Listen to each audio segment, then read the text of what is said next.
Premiada, Un chivateo. premiada, digamos que solamente la de la Normal. única persona civil. Hay dos mujeres mencionadas o involucradas.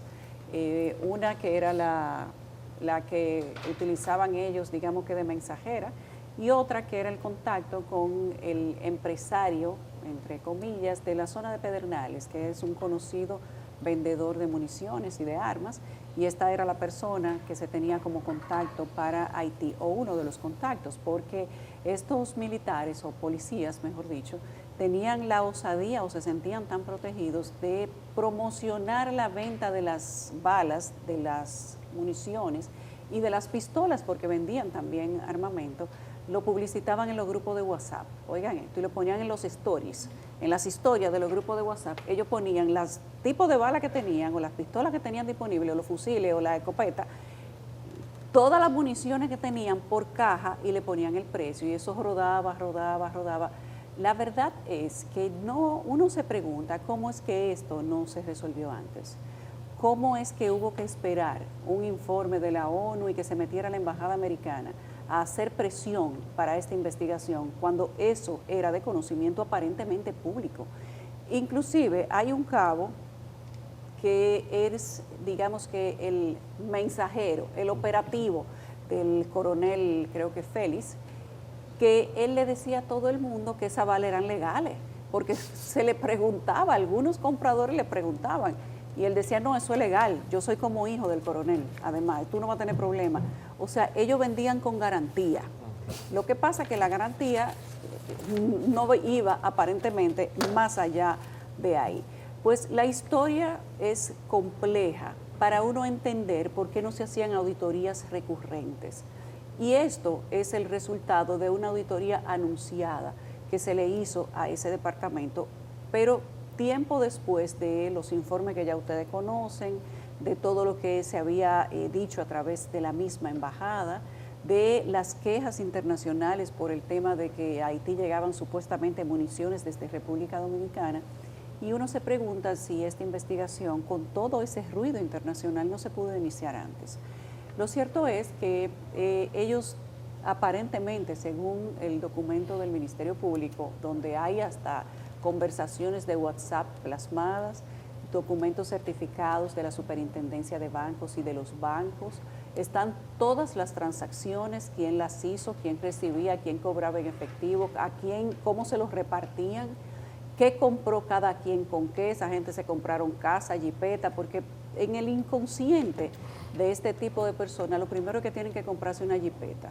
Y parece que si no andan en una jipeta, no andan al rango, o el rango no le hace honor a lo que es su persona, y todos se compraron jipeta. Eso fue lo primero que hicieron.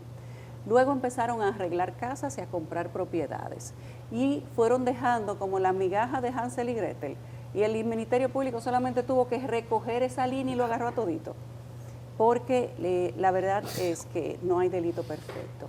Lo más sorprendente de esto es que las municiones de la Policía Nacional, se sabía que eran de la Policía Nacional, y todo el que la compraba sabían que venían de la armería de la Policía Nacional, las municiones y las armas. Sabían que quienes las comercializaban eran dos cabos y un capitán.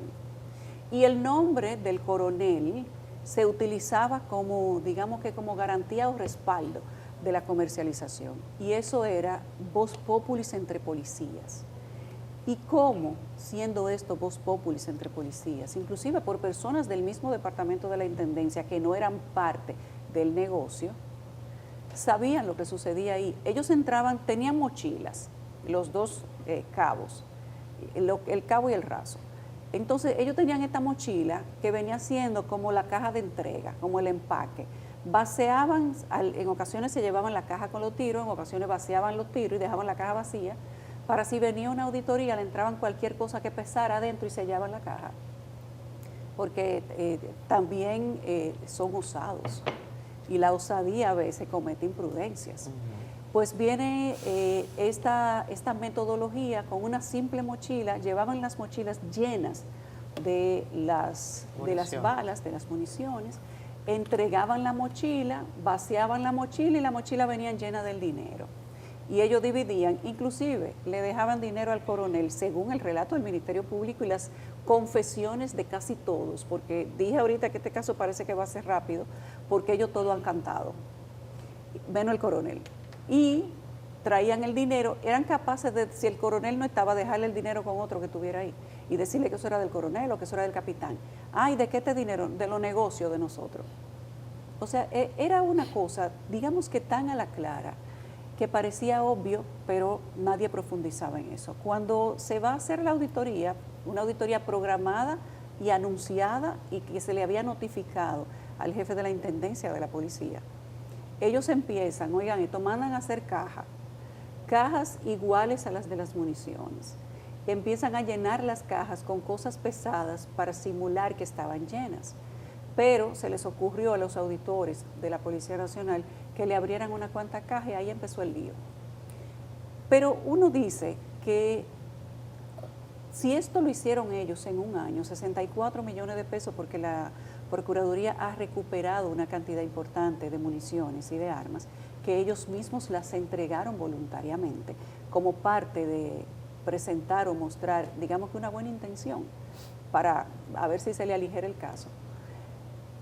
Y confesaron a quién le vendían, cómo se hacía, y los nombres de las señoras salieron a partir de la confesión de estos policías.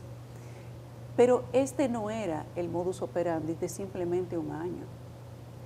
Y aquí la única pregunta adicional es si las autoridades piensan investigar hacia atrás. Porque cuando el año pasado atraparon un contenedor con qué sé yo cuántas municiones, una señora con qué sé yo cuántas cajas, más de 2,000 y tantas de balas de fusil. En Elías Piña. En Elías Piña, pero es que en ese momento, eso debió llamar la atención quizás un poco más de lo que uno entiende que debe ser, quizá lo normal.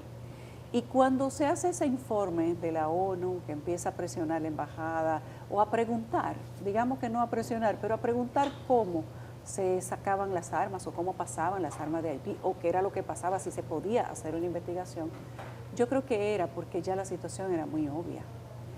La pregunta es si realmente un cabo, un raso, 2 cabos, un capitán y un coronel mantenían una estructura de venta tan amplia y si realmente todo el dinero que se hacía se quedaba en ese círculo, porque de ser así, entonces el caso está resuelto.